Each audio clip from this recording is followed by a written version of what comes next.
Welcome back to the Good Enough Garage. We're continuing on the S-bomb project. It's coming along pretty nicely. If you watched the last episode, you know that we got this thing running off of a gas can, so it won't take much more once we get the fuel system in. Sounded really good. No valve train noise or anything. On this episode, we're switching gears a little bit, and we're going to knock out the door poppers. I'm going to get all the door poppers installed. We're going to make sure all that works, and then we're going to slap the whole interior back together. And then we got to cut the hole for the shifter and get the shifter installed. So, what do you say we hop to it, get it done? I'm White Wall Steve, and this is my Good Enough Garage.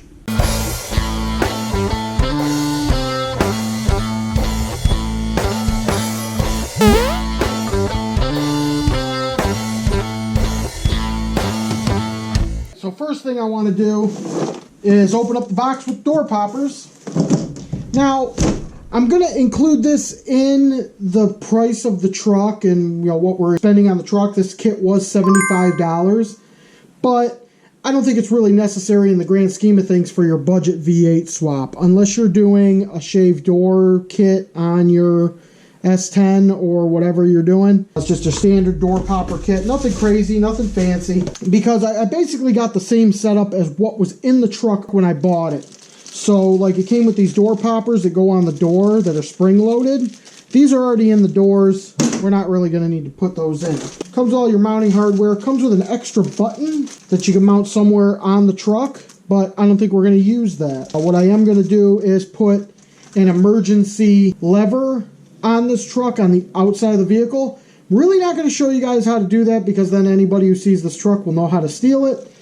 But whoever buys this truck will know where the emergency cable is in order to open up the truck. Also comes with a little bit of cabling, and then comes with the two door poppers, two solenoids, and the solenoids come with the wiring and the bracketry. And then it also comes with this. This is a brain box,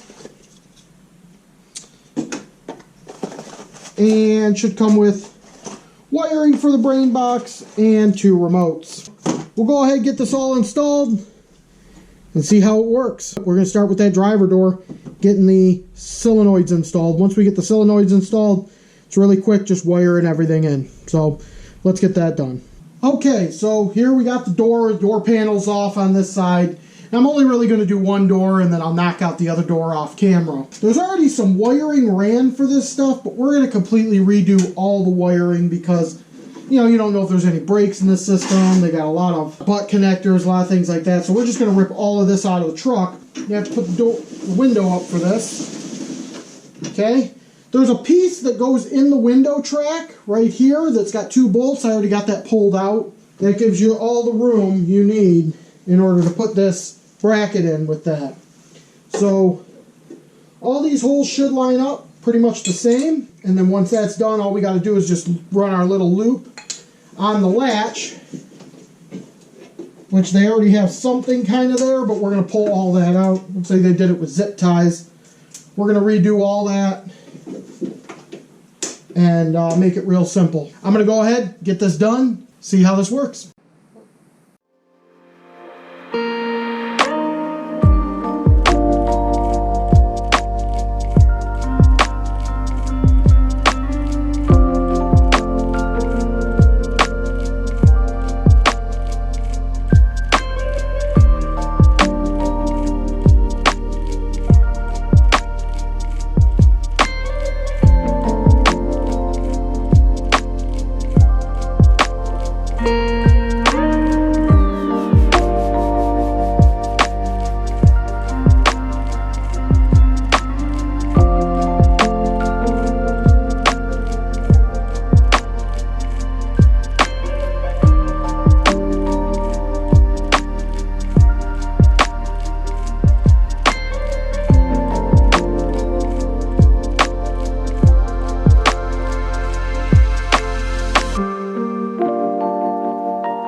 we got the door poppers all done and installed.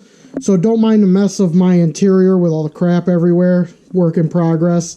But anyway, so I'm going to run you through all the wiring and everything I had to do to make these work. The door popper's installed right here with these bolts and a bracket, and it's installed, and there's a cable that runs up through there. It's kind of hard to see it, like a bicycle brake cable in there, and that's what pulls it down. And then I got the one wire coming from that solenoid, and that goes up through here, through the door jamb, and then, not sure if you can see it real good here. Hang on, let me grab a light. Not sure if you can see it really good here, but I got this relay, and this relay is what powers the system. So you got the blue and the black wire on this relay. The blue and the black wire go to power hot. The orange wire is going to the solenoid, and then the white wire goes to the brain box. And then I got everything just kind of going this way, routed, and we'll go to the other side. So we'll go to this side here, and this is the same way, except the colors are a little bit different on the relay, but you can see that everything's wired in there. That's my brain box right there. And then that'll all be covered up by the kick panel. I'll show you how it all works right now. Real simple to set it up. The directions that it comes with, pretty much self-explanatory. We got these poppers, and these really make it, these are spring-loaded so that the door pops open when you hit the button. But these really put tension on the door, and that helps it to open as well. But you really got to shut it to get it to shut. Go over to the other side. Here's the key fob. It's got basically a standard lock-unlock key fob. It's got 4 buttons on it. Number 1 is the lock. Number 2 is the unlock. Number 3 is the star. And number 4 is the trunk button. We're only using number 1 and number 2 for this because it's only got 2 doors. Number 1 will open up the driver's side door. And look how that flies open. You got to be real careful when you do that. Might debate on getting rid of those spring-loaded poppers, but that takes care of that one. And then number 2 opens up the passenger side door. So number 2 opens up that door. So, I mean, it opens it up nice. I got one more thing to do before the dash can go in, and I'll show you guys that right now. This Dakota digital brain box right here.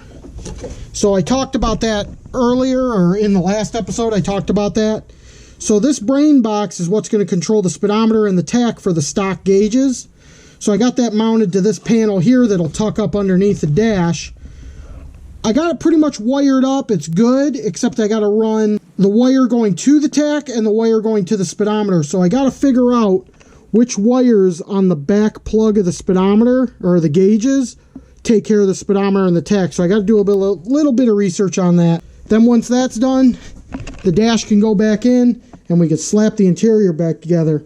And then once all the interior's in, the seat, finally got a bench seat for this thing, then we'll know exactly where to put the shifter, and we'll get that hole made for the shifter too. So now that we got the door poppers done and the wiring all set, I'll bring you in really quick, show you where we're at. I also got the interior vacuumed and cleaned out so we can start putting the interior back together.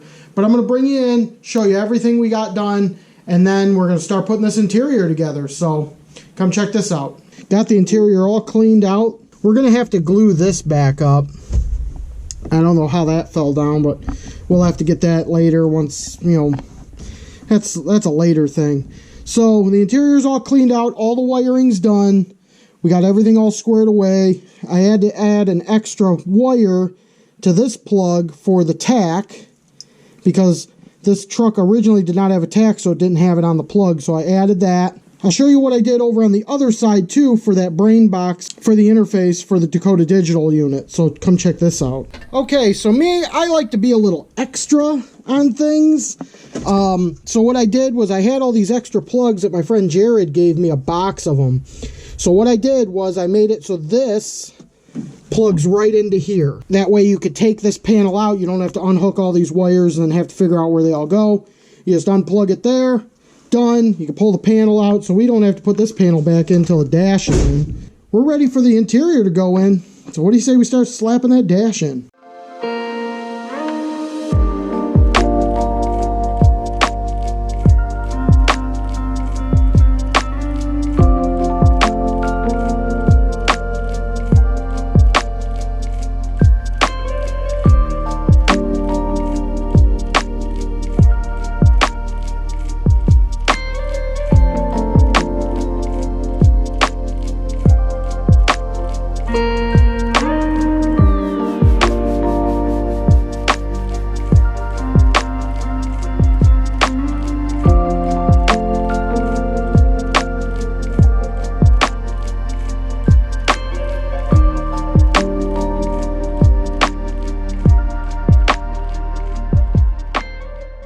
Took me a couple of days and a trip to the junkyard, but I got the interior all snapped back together with everything I have so far. Let's go check it out, and I'll show you what we're going to be changing on this interior and little problems that I found. Okay, so as you can notice, the dash is all in, the shifter's in, the seat is in, I got the throttle cable in too. Let's go over and check that out. So the throttle cable's all installed. Just got to get a return spring. We'll get that. We'll pick that up. A couple things we're going to be doing. Number one, as you can see, I did hack the carpet up to do the shifter. I wasn't too worried about it because there is this big giant hole here. We couldn't put the shifter up this far because it wouldn't fit on the transmission. The bracketry made it mount way back here. The carpet's going to have to be replaced anyway, so I didn't care if I just hacked this all up. We got to tear it apart to do the floorboards anyway, so let's throw some new carpet in there. The seat, I don't know if you recognize it, but this is out of the 88 Old Sport. Reason I did this was my friend Daryl gave me a really nice black seat that was in perfect shape. So I took the black seat, put it in the 88, and now I have the blue seat, the original seat out of the 88, is now in the S-bomb. We're going to cover this up with like a nice Mexican blanket or something. The sun visors, they're kind of hanging there. I did get some sun visor pieces to put them all up, and I'm going to get some new sun visors. But I got to paint them black, so I'll get them painted and then put them up in there. All this trim here, the trim up underneath, all that, I'm going to paint because, as you can see, that kick panel is actually light gray out of a different truck. So that, I'm going to go ahead and paint all that stuff black and make it look really nice. I'm going to redo all the trim and trim black. The door panels. These door panels are absolute garbage. They're going in the trash. I am not going to use them. I'm going to go find me a set of stock, dark colored door panels, dark gray or something like that. If anybody has a line on a set of door panels for a 94 to 97 S10, I want them because these panels are garbage. I mean, whoever did this, whoever wrapped these in black tweed should probably never wrap anything ever again. I don't know who that was, but they're pretty junk. So these are going in the trash. I'm going to find me a nice, better set because these fit for crap. If you noticed, my radio is a stock cassette deck out of a 94 S10. Got it at the junkyard. Got it on the same truck that the gauges came out of and this dash bezel. Yeah, it's going to have a cassette deck in it. Whoever buys it can put a cool radio in it. I'm not spending that money. This thing's going to have a cassette deck. So, interior is in. So next up, the big project is going to be getting the front end all put back together. But we're going to save that for the next episode. Get the radiator installed. Pretty much get this thing to where I can put it back down on the ground. We can roll it out of the garage. And then we got to get the bed pulled off. So, we'll save that for next time. Thanks for tuning in to the White Wall Steve Good Enough Garage. And be sure to like and subscribe. And I'll see you guys next time. Good enough.